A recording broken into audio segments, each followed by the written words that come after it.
I'm Gail Benick, Toronto author and book group facilitator, and this is Memory Shadow, my second novel published by Inanna Publications.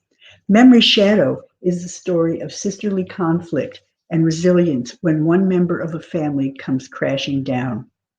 Today I'm reading from Chapter 1 of Memory Shadow. The year is 1972. Three Berk sisters have gathered in their hometown of University City, a suburb of St. Louis, Missouri, for a reunion. Tilia felt she had been home for days, but only 45 minutes had passed since her arrival at her childhood home on Tulane Avenue. She had no desire to finish her tepid tea. The honey cake on the plate in front of her didn't tempt her in the least. Out of boredom, she circled her finger around the plate's rim, feeling a craggy chip that had been broken off years ago or yesterday. Whenever she stepped across the Berk threshold, she felt unsure whether she was moving backwards or standing still. Linda Sue was clearing the table and putting the unused lemon wedges into the fridge. The water from the kitchen tap sputtered as she rinsed the dishes. Tilia remained seated in the dining room, slumped in her chair, as if a vacuum cleaner had sucked the energy out of her. As soon as Hetty returned from Papa's bedroom, Tilia proposed a new plan. "Forget going to the zoo," she said. "Let's drive downtown." For the first time that afternoon, her voice sounded buoyant, almost alive. "No way," said Hetty. "Lenny would have a fit if he knew I drove downtown in his Oldsmobile Starfire. Are you kidding?" "Tilia," said Linda Sue, "it's too dangerous. Is that what you're going to say?" Tilia rolled her eyes and pursed her lips in annoyance. She began to drum her fingers on the table, irked by her sister's unbending, boring blandness. "Look, Tilia," said Hetty, "you don't know everything. You think you're so smart, but actually you're really not."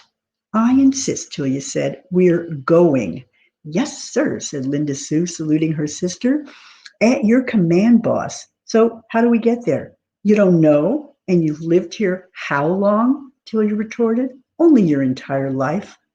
"People get shot in broad daylight down there," Hetty said. "Honestly, Tilia, I'm scared to drive around in St. Louis. I've survived in New York for all these years. Come on," she winked at Hetty. "We're survivors after all. Besides, I promise I won't tell Lenny, okay? It'll be our secret." "I'll drive," said Linda Sue. "Not the Starfire, you won't." Tilia grabbed her coat. "Let's go," she said. "I need to be at WashU in a couple of hours." Hetty knew only one way to get downtown, Delmar Boulevard. Maybe there was a faster, shorter route, but she felt comfortable with what was familiar. It was entirely possible that she could drive through the U City portion of Delmar, the prime stretch with its affluent homes and a secluded park, in her sleep. When they crossed into St. Louis proper around Skinker, she began to fidget with the heating in the car. Her hands felt sweaty on the steering wheel. Despite the upgraded leather interior, the seats felt stiff. "Are your doors locked?" she asked. Derelict buildings and vacant lots with patches of rubble appeared more frequently as they drove east. A few straggly dandelion seed heads dotted the empty spaces. "Roll up your window," she commanded. "Do it right now, or I'm turning back." "Not yet," Tilia said.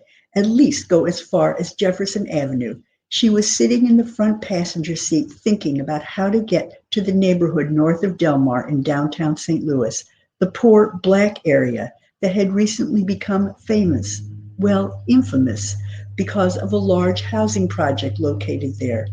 "I want to see where Pruitt-Igoe is," she announced. "Then we can go have a chocolate malt at the Crown Candy Kitchen near there." "Tilia, you want to see Pruitt-Igoe," said Hetty. "It's so so unsafe around that housing project that no sane person wants to come downtown. But what do you care about our safety?" She glanced in her side mirror and made an illegal U-turn. The front tires of the Starfire hit the curb on the opposite side of the street. Linda Sue felt her stomach lurch. "Ugh, let me out of here," she whimpered. But Hetty wasn't listening. Determined to return her family to the protective cocoon of U City, she nervously flicked on the headlights. For God's sake, Hetty, why on earth do you need your lights on at 3:30 in the afternoon? Tilia demanded. Forget the mall. Let's just drop me off at Wash U. I'll find my own way home.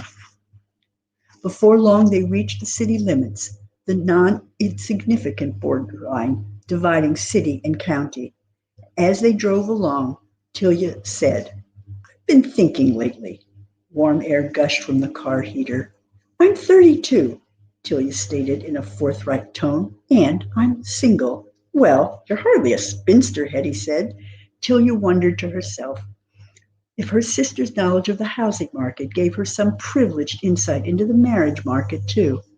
I wouldn't say you're full-fledged cat lady just yet, Hetty added. She knew, of course, that Papa regarded his unmarried 32-year-old daughter as a family embarrassment.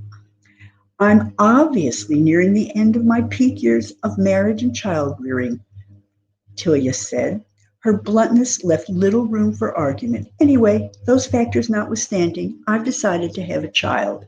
Hetty exchanged a stunned look with her youngest sister in the rearview mirror.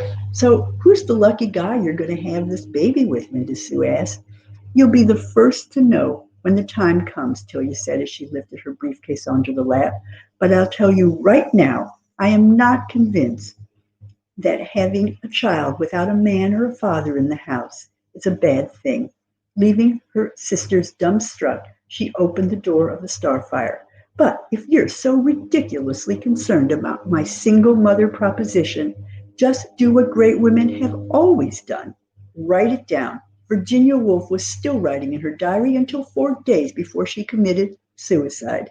And by the way, I'm leaving a couple of notebooks on the front seat for both of you to write down your thoughts. You know, like Virginia Woolf. Trust me, keeping a diary is good for you. Thank you.